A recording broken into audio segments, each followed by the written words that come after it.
Hello and welcome back to Shakesyear. We are working on Sejanus, his fall, and we get to hear from Tiberius today in Act 3, Scene 1. But what had just happened in Act 2, Scene 4, we had Silius talking to Agrippina, trying to impress upon her what a tenuous position she's in, because all these spies are coming by her house all the time and trying to get her to say things that she shouldn't. And also Silius' wife talks maybe a little too much. But before they could get to any sort of resolution about that, Drusus Jr. came in and let everybody know that Drusus Sr. was dying. And just sort of through logic and the process of elimination, they figured that it must be poison, and it must be because Sejanus now has marks out on all of them, and Sejanus is plotting to get rid of all of them. So that's where we left things at the end of Act 2. At the beginning of Act 3, a little bit of time has passed, not a lot, maybe a day or two, and we are in the Senate House, and we have Sejanus talking to a whole bunch of members of his cohort, and he's specifically saying to Varro, okay, it's your job, you're the one that's going to prosecute him, here are the questions that you're going to ask, here are the charges that you're going to read out.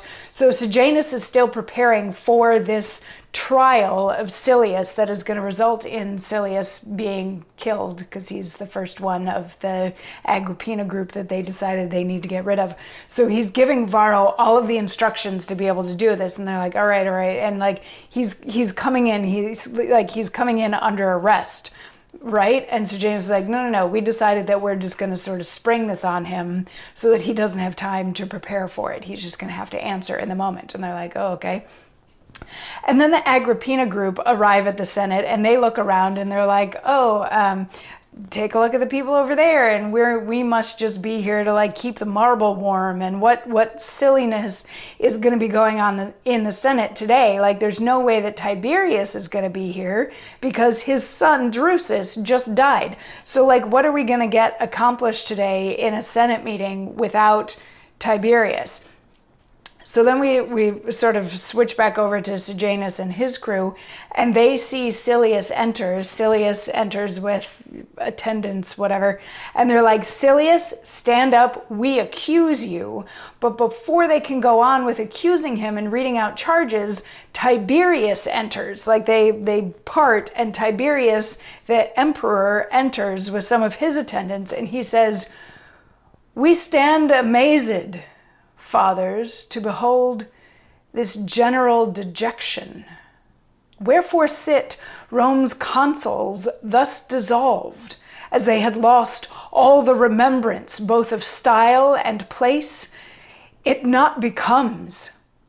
No woes are of fit weight to make the honor of the empire stoop.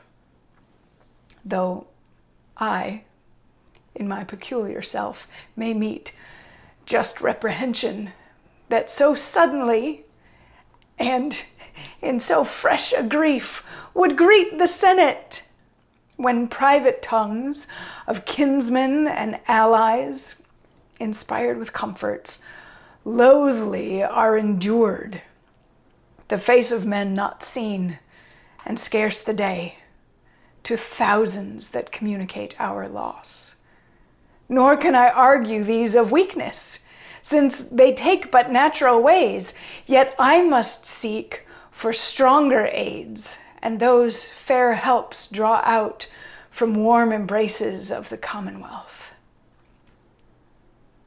Our mother, great Augusta, struck with time, ourself impressed with aged characters. Drusus is gone, his children young and babes.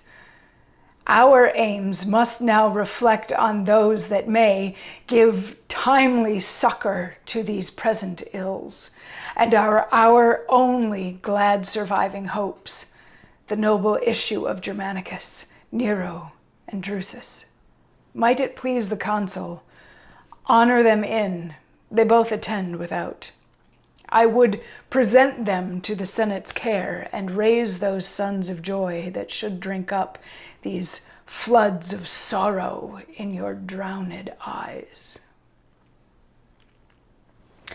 So this is a very interesting speech, and there's a few interesting sort of beats in it. First he comes in and he's he like shames everybody for being sad. He's like, why do all of you look sad? Why is the Senate not doing things?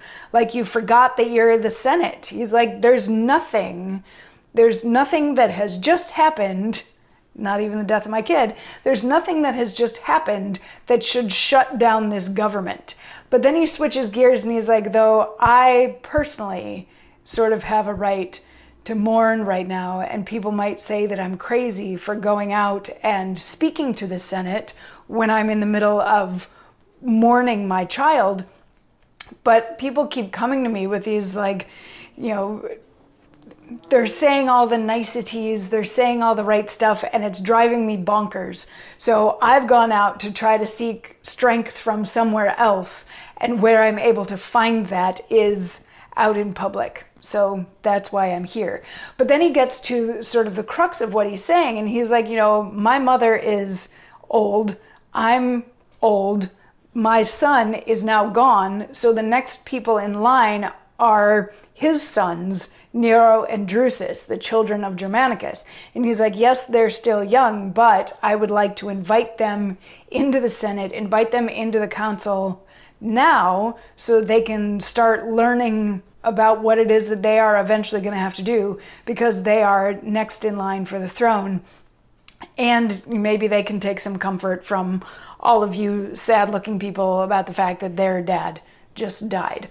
So he comes in, and I would love to see this performed several different ways. I would love to see this performed as a very strong man who is actually like shaming the entire Senate around him. And I would also like to see it as sort of the unhinged dad in the throes of grief who still has to try to keep it together and get some things done.